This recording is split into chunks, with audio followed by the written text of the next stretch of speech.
For you. All right, new from overnight. Now, 6 people are hurt after a crash outside of a local university. And troopers are still trying to figure out what caused the driver to lose control. Jordan Burgess has been on the scene for us all morning long.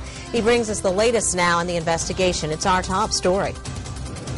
Well, I just talked with a trooper minutes ago. He now tells me that 4 of those people injured were Wilberforce students. 2 of them were Central State students. All of them are at Miami Valley Hospital at this hour. Now, 2 of them were taken there by helicopter, but first they had to be taken here to this parking lot here outside the multiplex. That's because at the crash scene, which is about just a mile away from here, it was too tricky of a landing spot for the helicopter, but we were still able to get our camera close enough to capture these pictures of that crash scene. Now, the car is basically at the bottom of a deep ditch off US 42, and victims were taken away in ambulances.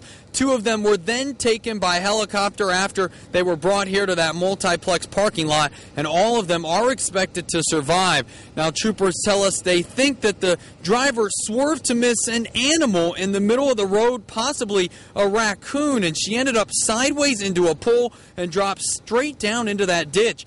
Now, troopers believe 5 girls and 1 guy were in the car.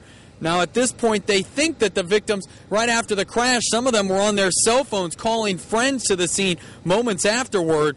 Troopers were told that the Wilberforce and Central State students were headed into Xenia on US 42 to get a late-night snack when things took that tragic turn. And troopers tell us this morning that the driver will be cited for failure to control. And they say when you're out there on the roads to just be careful about swerving to avoid animals. They say the best thing to do is to just keep going, because a lot of times the crash can end up being much more serious than it would have been otherwise. Reporting live, Jordan Burgess, 2 News on your side.